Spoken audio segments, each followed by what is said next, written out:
네, 안녕하셨습니까? 오늘은 마지막 때 패밀리 처치 152회 1월 7일 2023년입니다. 벌써 한 해를 다 보내고 오늘은 새해 첫째 주를 맞이하여서 여러분에게 지난 1년 동안 다사다난했던 한 해가 다 가고 이제 새로운 새해를 맞이하였습니다. 새해를 맞이하여 여러분 가정에 하나님의 은혜와 평안이 함께 누리시게 되기를 바랍니다. 특별히 1년 동안 미국에서 또한 한국에서 또한 일본에서 시청하여 주신 여러분들 대단히 고맙게 생각합니다. 세계적으로 전쟁과 또한 경제적인 문제로 또한 코로나 여파로 인하여 더욱더 시끄러들지 않고 우리들 주위에는 자유스럽지 못합니다. 그러나 우리는 하나님께서 이 세상을 모든 백성들을 통치하고 계시는 그 하늘나라를 생각할 때 우리는 더욱더 이 세상에서 좀 불편하고 좀 평안하지 못한 일이 있을지라도 우리는 누군가 우리를 위해서 보호하고 계신 그 신의 능력을 생각을 할 때 또 감사드리며 우리가 용기 있게 나아갈 수 있는 기대라고 생각이 됩니다. 이제 성경 말씀을 통해서 우리는 그 평안을 누릴 수 있는 기회가 되시기를 바랍니다. 이제 찬양을 있은 다음에 말씀을 계속 이어가도록 하겠습니다.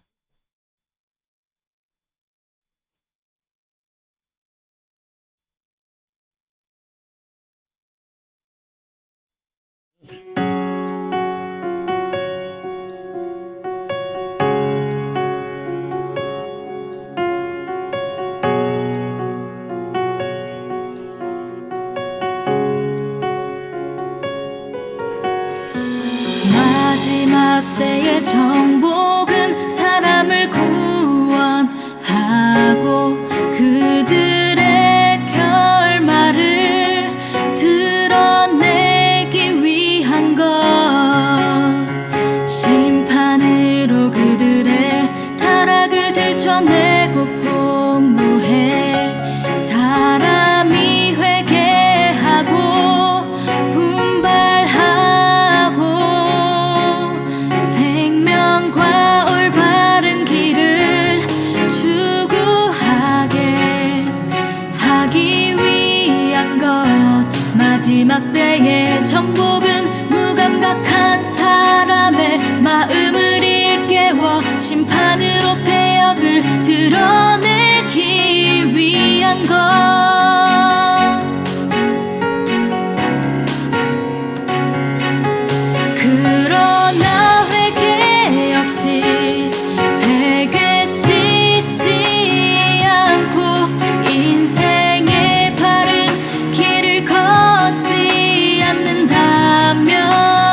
정복은 사람을 구원하고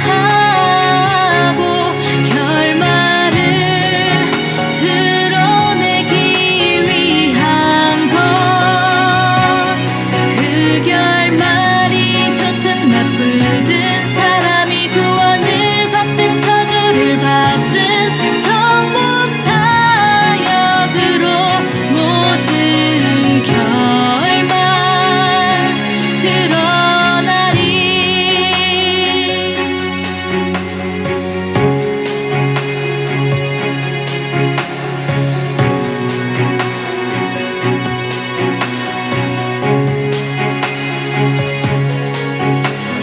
창조된 사람은 모두 각 부류대로 나뉘고 모두 심판대 앞에서 심판받아야 하리.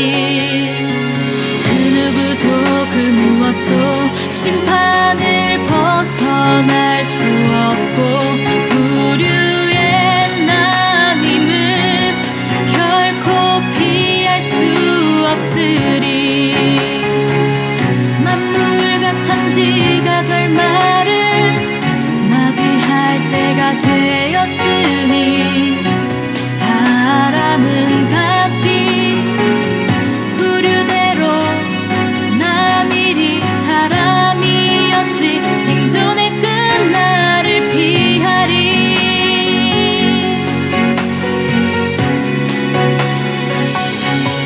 정복은 사람을 구원하고 결말을 드러내기 위한 것.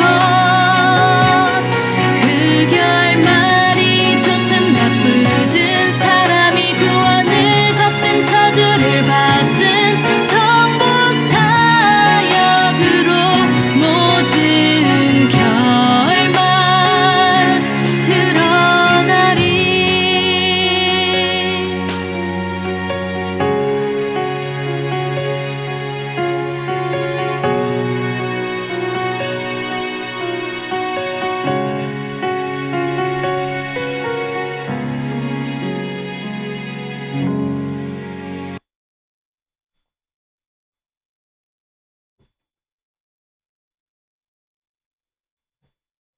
네, 우리가 연말 연초를 맞이해서 우리가 잠시 한 2주 동안 예언 문제를 좀 다루지 않았습니다. 이제 그 전에 계시록 13장과 14장을 잠깐 복습하면서 그 다음을 이어가도록 하겠습니다.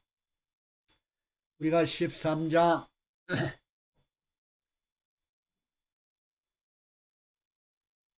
13장과 14장을 우리가 비교를 좀 해보겠는데요.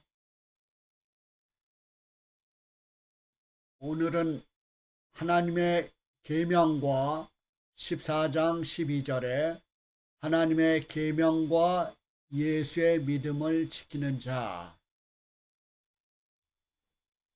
자라는 말씀이 있고 13절에는 지금 이후로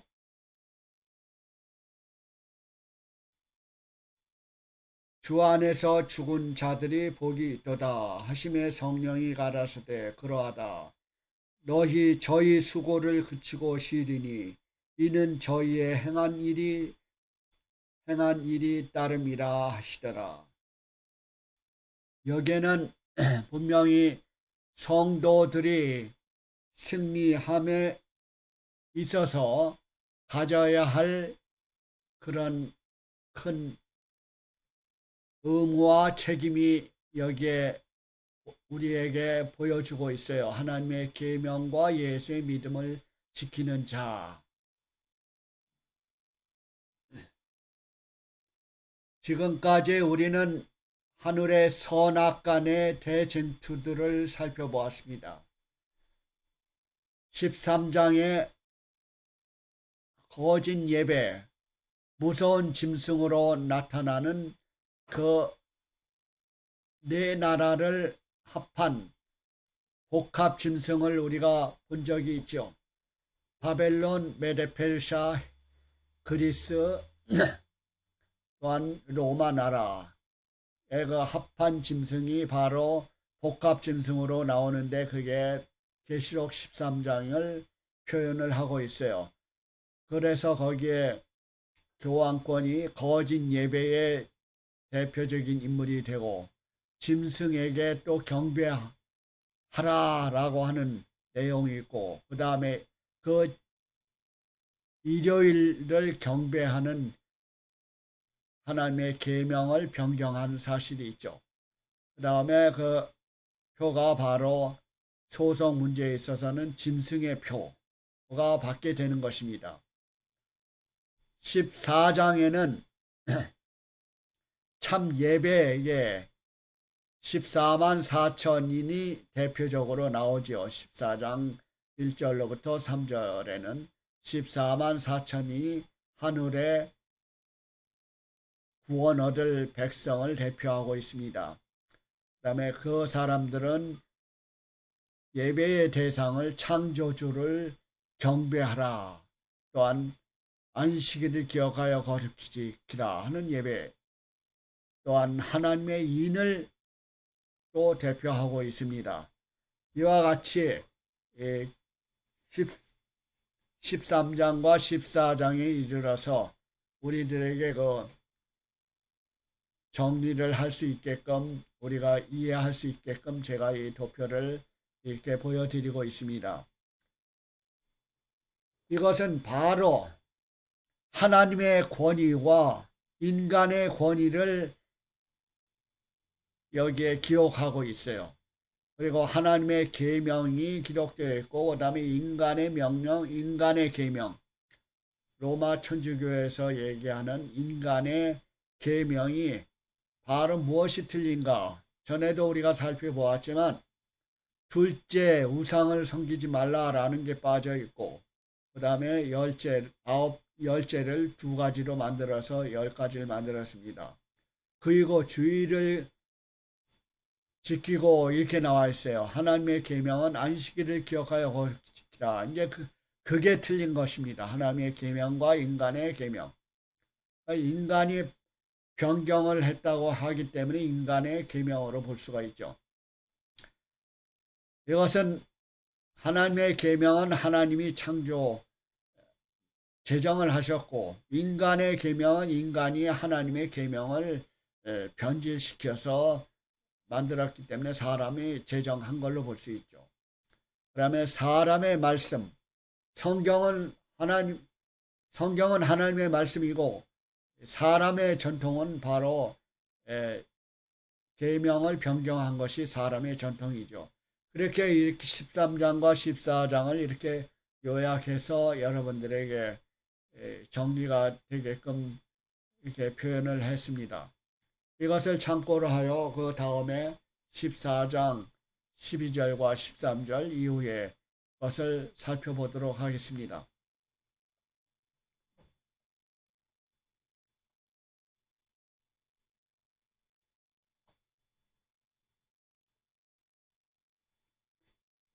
오늘은 세상을 추수함. 오늘은 사실은 간단한 문제예요. 우리가 14장을 통해서 세 천사의 음성을 들었어요. 세 천사의 마지막 속보, 긴급 속보를 해서 최후 통첩이라는 주제로 이미 세 천사의 기별이 전파된 바 있습니다. 제가 지난 전전주까지. 그래서 그 세 천사의 음성을 듣고 그 기별을 받은 사람에게는 그 다음의 결과가 나오는데 바로 예수님께서 재림하실 때 이 세상을 추수하러 오시는 장면들이 여기 기록되어 있습니다. 우선은 추수를 함에 있어서 흰 구름이 있고 구름 위에 사람의 아들과 같은 이가 앉았는데 흰 구름이 있고 구름이 있는 것은 바로 예수님께서 재림하시는 것을 의미하고 있어요. 사람의 아들, 바로 인자라고 나와 있죠. 이 사복음서에 보면은 예수님을 가리켜서 인자, 사람의 아들과 같은 이가 앉았는데 라고 하는 것은 추수하러 이 세상에 오실 터인데, 다시 이 세상에 재림하실 터인데, 그 머리에는 금면류관이 있고 손에는 이한 낫을 가졌더라. 그 머리에 금면류관이 있다는 것은 승리를 얘기하는 것이죠. 면류관 하면은 승리, 재림을 상징하는 이 흰 구름 위에 인자 같은 이가 앉았는데 그 머리에는 승리의 면류관입니다. 그래서 이것은 예수님을 가리켜서 추수하러 새로 오실 것을 말을 하고 있습니다. 그 손에는 이한낫이라고 하는 것은 날카로운 낫, 우리가 추수할 때 쓰는 도구가 바로 낫이죠. 옛날에는 한국에서 낫으로 일일이 폈지만은 요즘에는 이제 기계화 돼가지고 자동으로 이렇게 비게 되니까 그런 거를 우리가 연상을 할 수가 있어요.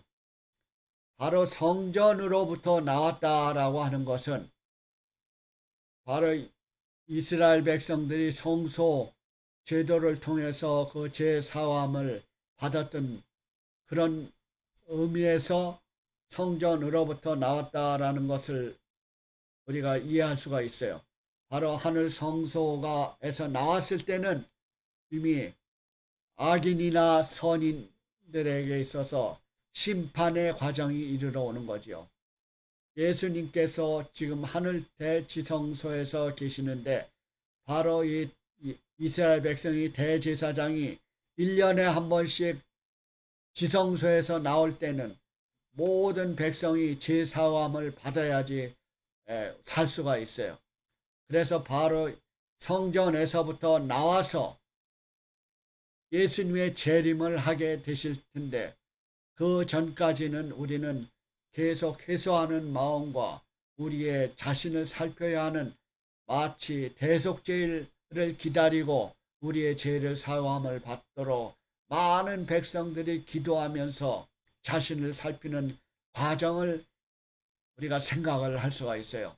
그래서 성전으로부터 우리의 재판관이 나올 때는 의인을 데려가시기 위해서도 성전으로부터 일단 나오고 악인도 일단 심판을 받기 위해서 성전으로부터 나오게 되는 것이죠. 그래서 성전으로부터 나오실 때는 이미 예수님의 재림을 하는 순간이겠죠. 내가 낫을 휘둘러 거두라. 바로 이거 추수를 하라. 결과가 오는 것이요. 땅의 곡식이 다 익었습니다. 땅의 곡식이 다 있고 우리 세상의 종말은 이미 다 지나가는 무렵 바로 이 순간이 바로 우리가 곡식을 익어야 할 그런 순간이 아닌가. 우리 곡식으로 말하면은 추수를 바로 앞당기기 위해서 우리의 알곡이 모두 충실한 곡식이 되어서 곡간에 드릴 수 있는 그런 순간을 말씀을 하고 있어요. 그래서 성전으로부터 나올 때는 의인과 악인에게를 위해서 성전에서 나오게 되는 것입니다.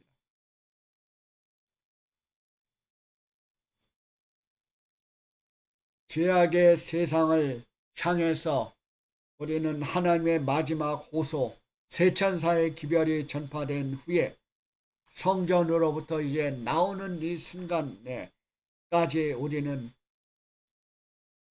바벨론에서 나와서 은혜의 시기에 아직도 있다는 것입니다. 바로 이 은혜의 시기에 우리는 할 일이 많이 있죠. 바로 우리 자신을 살피고 또한 우리가 회개하고 또한 하느님의 백성이 되기 위해서 또한 우리의 최선을 다해야 될 줄로 믿습니다. 머리에는 금면류관이 있고 바로 승리의 관이죠. 영원히 승리하는 그런 클라이막스인 것입니다. 바로 세상의 역사가 끝나는 순간입니다. 그러니까 우리는 이 세 천사의 이전에 배웠던 14장에 있는 그 세 천사의 기별이 얼마나 중요하다는 것을 우리는 깨달아야 될 줄로 믿습니다. 어떻게 참 예배를 드리고 창조주를 기억하고 안식일을 기억하고 하나님의 인을 받고 하는 것이 얼마나 중요한 일인가 우리는 느껴야 될 줄로 믿습니다. 또한 거짓 예배, 충분히 계시록 13장에는 거짓 예배와 짐승의 우상에게 경배하지 말라 라고 하는 그런 경고의 호수문이 있었죠. 또한 짐승의 표를 받지 말라 라고 하는 것이 바로 13장의 교훈이었습니다. 그래서 오늘은 그 의인들은 예수님을 흰구름을 타고 오시는 사람의 아들과 같은 이를 반가웠고 영광중으로 맞이할 수 있고 그 곡식에 다 익어가기 때문에 추수꾼에 의해서 우리는 구원의 반열에 들어갈 수 있는 것입니다. 그러나 그렇지 못한 경우에는 또 어떤 일이 있을까요? 어떻게 표현이 되어 있는가?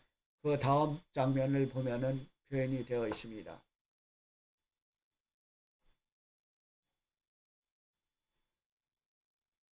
우리가 의인들은 그런 곳간에 곡식이 익어서 추수에 참여하지만은 또 다른 천사가 하늘에 있는 성전에서 나오는데 똑같이 성전에서 나오죠.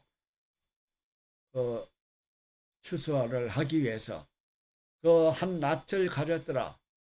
그런데 여기에 보면은 불을 다스리는 천사가 이렇게 나와 있어요. 악인의 심판은 불을 다스리는 천사가 땅에 포도송이를 거두라. 하나님의 진노의 큰 포도출에 던지며 성 밖에서 그 틀이 박히니 틀에서 피가 나서 발굴레까지 닿았고 1600 스타디온에 퍼졌더라. 여기에는 좀 상징적인 단어들이 좀 나옵니다. 똑같이 마지막 추수 때에는 하늘의 성전에서 나와요. 분명히 제가 조금 전에 말한 것처럼 우리는 이스라엘 백성들이 이 성소 제도를 지켰던 그 역사를 잘 살펴보고 우리가 연구할 때 하늘 성소를 생각을 할 수가 있어요. 지상의 성소는 하늘 성소의 그림자라고 하였습니다. 그래서 성소 제도의 모든 과정들을 살펴볼 때 예수님의 재림도 대제사장이 성전에서 나오는 것처럼 하늘 성전에서 나올 때 이미 세상의 종말은 끝이 나기 때문에 이 마지막을 예고하고 이 마지막 날이 심판이 있다는 걸 생각을 할 때 우리는 준비를 하게 되고 예수님이 다시 오기시겠다고 하는 그 소망 가운데 살기 때문에 우리는 이 세상의 백성이 아니고 하늘 백성으로서 기다리고 있고 하나님께 충성할 수 있는 백성이 되기 때문에 바로 이 장면들을 보여주고 있어요. 지금 여기에 나오는 악인들에게 당하는 추수를 이렇게 표현을 했어요. 불을 다스리는 천사가 나와서 그 땅의 포도송이를 거두라. 하나님의 진노의 포도주 틀에 던지며 이 악인들의 추수하는 것은 곡식이 아니고 포도송이로 구분이 되어 있습니다. 포도송이. 하나님의 진노의 큰 포도주 틀에 던지기 때문에 그 성 밖에서라는 것은 여기에 큰 성이라고 하는 것은 거룩한 성이 새 예루살렘이라고 한다면은 그 위에의 성 밖에는 심판을 이 세상, 온 세상에 임할 것을 얘기하고 있는 것입니다. 새 예루살렘을 제외한 온 세상에 하나님의 진노의 포도주 틀에 던져서 성 밖에서 이 세상의 온 지역을 얘기하고 있어요. 구원받은 백성들은 성 안에서, 거룩한 성 안에서 구원을 받지만은 이 악인들의 심판은 이 성 밖에서 그들의 피가, 그 피가 발 굴레까지 닿았고 1600 스타디온이라고 하는 것은 한 300km, 294km 정도 되는 거리를 얘기하고 있습니다. 그래서 이거는 하나의 상징적으로 우리가 볼 수가 있어요. 이것은 악인의 심판은 바로 포도주로 연결되어 있고 성 밖에서 그 틀에 바뀌어서 말 굴레까지, 이게 발 굴레가 아니고 말 굴레까지요. 말이 이렇게 말 굴레에 찍혀가지고 피가 거기에서 나가지고 300km 이상까지 퍼져가는 그런 장면을 표상을 하고 있어요. 그것은 바로 이 포도주 틀에 찍혀서 가지고 이렇게 괴롭힘을 당했다는 것입니다. 이것은 바로 상징적인 단어로서 이 사건이 엄청나게 크고 아주 하나님의 진노의 심판이 얼마나 무섭고 엄격한지를 나타내고는 그런 상징적인 단어로 되어 있습니다. 엄격한 거를. 그래서 수많은 초청과 호소를 했음에도 불구하고 그거를 거절한 사람들에게 닥치는 이런 무서운 심판의 날인 것입니다. 그래서 계시록 19장에 보면은 그리스도께서 피 뿌린 옷을 입고 또한 맹렬한 진노의 포도주 틀을 밟으실 날이 올 것이다 라는 표현이 설명을 잘 해주고 있어요. 그래서 이 일곱째 재앙 가운데도 나오는 것을 통해서 알 수 있지만은 일곱째 재앙에서도 피로 인하여 우리가 어려운 고통의 날이 올 것을 당할 것을 일곱째 재앙에도 피의 재앙이 있는 것을 바로 설명을 해주고 있습니다. 계시록 19장에 있는 것은 우리들에게 보완적으로 설명을 해주어서 이해가 할 수가 있는 것이죠. 그리스도께서 피 뿌린 옷을 입었다. 또한 맹렬한 진노의 포도주 틀을 밟으실 날이 올 것이다. 그게 바로 예수님의 재림의 날이고 심판의 날인 것이죠. 바로 이와 같이 하나님의 말씀을 호소하고 또한 간청하고 초청함에도 불구하고 우리가 이거를 거절을 할 때 이런 결과에 당한다는 얘기입니다. 그래서 하나님의 계명과 예수의 믿음을 지킨 그 부류들은 알곡이 익어서 곡식이 곡간에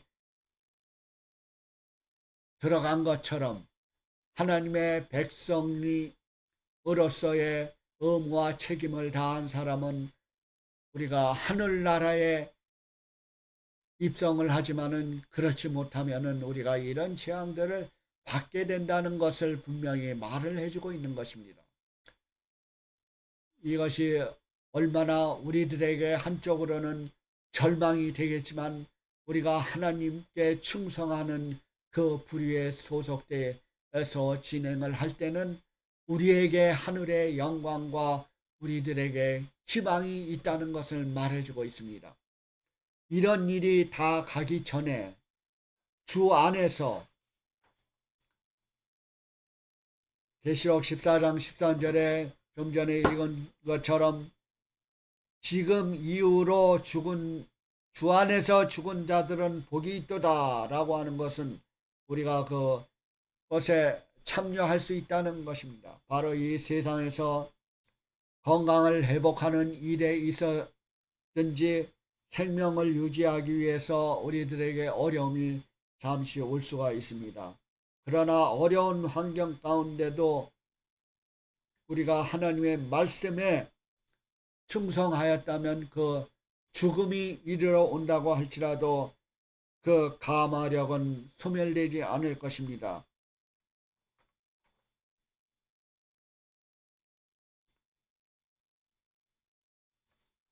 그래서 주 안에서 잠든다는 거, 무서운 환란이 이 땅에 오기 전에 그 성도들에게는 핍박이 몰려올 텐데 그거를 당하지 않고 주 안에서 쉴 수 있기 때문에 잠드는 것도 우리가 주 안에서 죽음으로써 다시 살 수 있는 의미로서 복이 있도다라고 말씀을 하신 것입니다. 그러나 이 세 천사의 음성을 듣고 회개하지 않은 백성은 우리가 조금 전에 포도송이가 거두는 것처럼 그런 부류의 소속이 될 수 있다는 것입니다. 그러므로서 우리는 짐승과 그의 우상에게 경배하지 말고 하나님의 인을 받고 하나님께서 말씀하신 하나님의 계명과 예수 믿음을 지키는 자가 되어야 될 줄로 믿습니다. 이것은 우리들에게 요한계시록은 다니엘서에 이어서 보완적인 이 예언의 말씀인데 이것을 여러 가지로 반복해서 우리들에게 경고하고 호소하고 있는 것입니다. 그래서 이 다음부터는 마지막 때에 있을 7 재앙들을 또 말씀을 하셨어요. 계시록에는 15장, 16장에는 7 재앙들이 있고 그 다음에는 또 내 백성아 거기서 나와라 재앙에 참가하지 마라. 그런 또 호소가 또 있습니다. 그 다음에는 하늘 나라의 그 아름다운 장면들이 소개되어 있죠. 새 하늘과 새 땅이 소개되는 일로 계시록은 22장까지 완료가 되게 됩니다. 그러므로서 이 마지막 때를 여러 번 역사적으로 반복해서 또한 구체적으로 이렇게 예화를 들어서 설명을 하고 있는 것입니다. 그러므로서 이 성경에 나오는 다니엘서와 요한계시록을 충분히 우리가 살피고 알 때 우리는 확실한 예수님의 믿음을 발견하게 되실 것입니다. 우리가 많은 사람들이 모여서 군중 집회와 또한 다수 숫자로 인하여 무슨 이 세상에서는 어느 법안 통과를 위해서 어느 것을 위해서 사람들의 수가 서로 모이는 데 있어서 힘을 발휘하지만 정말로 우리에게 필요한 건 하늘 헌법에 의해서 우리는 진행이 될 때 이런 다수로서 어느 일을 지지하는 게 아닙니다. 비록 적은 무리가 좁은 문을 통과한다고 할지라도 우리 하늘 백성은 하늘의 헌법에 기준하여서 또한 예수님이 우리를 살리신 구세주로서 우리가 예수님을 믿고 따를 때 그의 헌법을 그의 말씀을 존중하게 되는 것입니다. 이것이 바로 마지막 때에 있어서 우리 백성들이 살아나야 할 길인 것입니다. 이 세상에서는 여러 가지로 평법을 마련하고 어떻게 하면 이것을 헤어날까를 생각하지만은 우리는 하늘 백성은 성경 말씀에 의해서 존중할 때 살아갈 수가 있는 것입니다. 다가오는 일주일 동안도 하나님의 사랑과 예수님의 은혜와 성령의 교통하심이 여러분과 여러분 가정에 함께 임하시게 되시기를 바랍니다.